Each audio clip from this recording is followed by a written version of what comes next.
For over a decade, Nigerians have been told that their government is fighting terrorists. Billions of dollars have been spent. Thousands of soldiers have died. Millions have been displaced. Yet, the killings never stop. But what if the real reason the war never ends is because those in charge are the ones keeping it alive? This is not speculation. There's evidence, some public, some buried, but all pointing in one direction, that elements within Nigeria's government are funding, protecting, and profiting from terrorism. Let's begin with one viral video that many Nigerians have forgotten. A captured armed terrorist made a confession that should have shaken the country to its core. His words were chilling. "I swear to Almighty God, the government is the one arming us. We Fulani don't know guns. We just sat down and they gave us AK-47s. Those words came from a fighter on the ground, not an opposition politician. That single clip, dismissed by officials as propaganda, aligns with reports from both military insiders and international observers. Former Defense Director Major General John Enenche, retired, and security analysts have publicly said that the Nigerian government knows the sponsors of terror but refuses to prosecute them. A 2021 Punch report quoted retired Navy Commodore Kunle Olawunmi saying, "They know the names of the sponsors." The Department of State Services, DSS, has the list, but the government lacks the courage to act. This confession wasn't new. For years, Nigerian security officials and insiders have quietly said the same thing, that the state is protecting those who fund the violence. In 2022, the United Arab Emirates released a list of 6 Nigerians it found guilty of funding Boko Haram. The list came after a lengthy investigation involving the United States Treasury and international banking systems. These men were convicted in a UAE court, their accounts frozen, and their networks exposed. But back home, nothing happened. The Nigerian government didn't arrest them.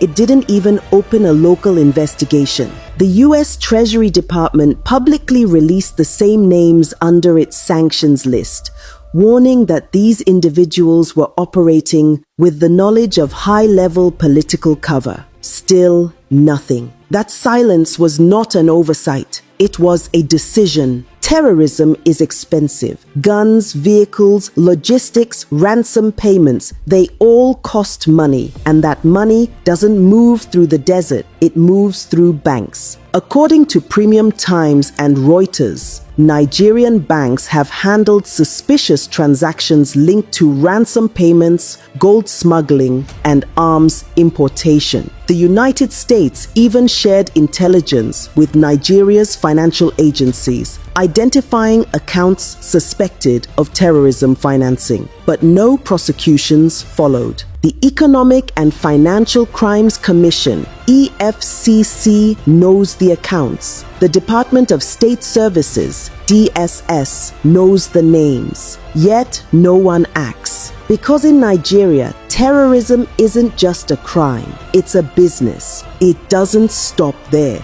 In 2021, the Cable and Daily Trust reported that the federal government paid 800 million naira to bandits for the release of Kagara students in Niger State. The deal was labeled a peace negotiation, but security sources confirmed it was ransom money. Imagine that. Public funds going straight into the hands of killers. The same killers who months later returned to kidnap more students in Tagina and Kaduna. Meanwhile, the government launched the so-called rehabilitation program for repentant terrorists. Some were sent abroad for foreign education under the Senate's Operation Safe Corridor initiative, a program that rebrands murderers as victims and victims as collateral damage. As one angry Nigerian said online, "So a farmer whose family was killed gets no compensation, but a terrorist gets a scholarship. A former Air Force intelligence officer once described it perfectly.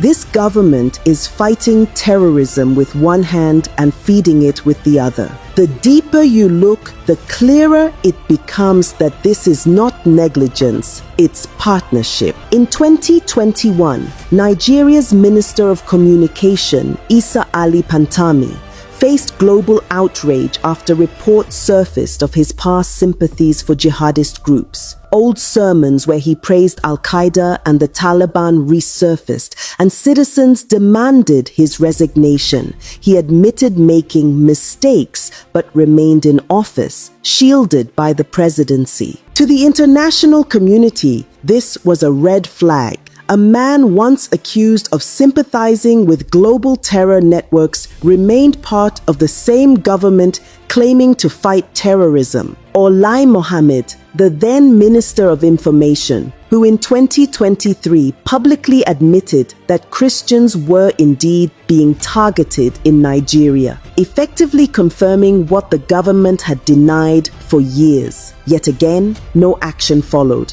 And then there's Samuel Ortom, former governor of Benue State. In one fiery statement, he accused the federal government of colluding with foreign interests to Islamize and take over Nigeria. He said the truth most leaders fear to say, that the government's silence in the face of these killings is not incompetence. It's complicity. In early 2024, a viral image showed Nigeria's current vice president sitting on the ground, eating with men who had once been declared wanted bandits. The government called it a peace meeting, but for millions of Nigerians, it was an image of betrayal. Because while citizens are told to pray for security, their leaders are busy dining with the same people who burn villages and kill farmers. This is how deep the rot goes, from the battlefield to the cabinet table. When Kaduna-based cleric Sheikh Ahmad Gumi appeared in photos surrounded by armed bandits, many thought it was satire, but it was real.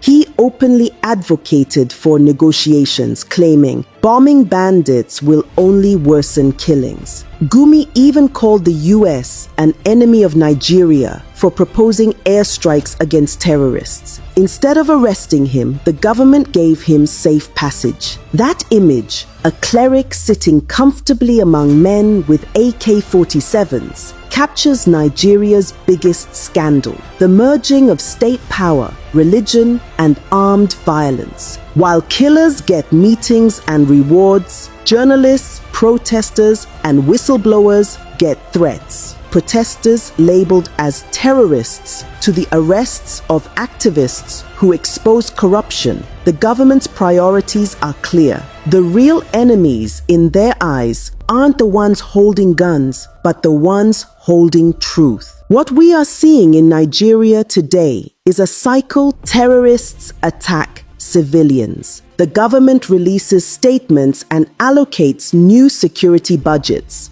Part of those funds are siphoned off through fake defense contracts and corrupt procurement. The rest ends up paying ransoms, buying silence, and arming the next set of killers. Every tragedy becomes an opportunity to make money. Every crisis becomes a contract. That is why the war never ends. It was never meant to. The UAE released its list of terror financiers. The US raised alarms. The EU called for independent investigations. But the only reaction from the Nigerian government was that such reports were damaging Nigeria's image. But let's be honest, what image is left to damage? Soldiers die in ambushes because their rifles jam. Villagers are forced to pay protection money to armed groups, and the same terrorists are invited to peace meetings. It's not the reports damaging Nigeria's image, it's the reality. The war Nigeria needs to fight isn't against insurgents in the forest. It's against the betrayers in the palace. The enemies wearing camouflage are not the only ones with guns. The ones in suits and agbadas signing security budgets are far more dangerous. Because they don't just kill with weapons, they kill with silence, policy, and greed. Until those at the top are exposed and held accountable, the bloodshed will continue, no matter how many summits or prayers are held. Nigeria is not a failed state. It is a captured one, captured by people who discovered that fear is profitable. And until Nigerians themselves demand accountability, the killing fields will continue. Because in the end, it's not the terrorists destroying Nigeria, it's the system that created them.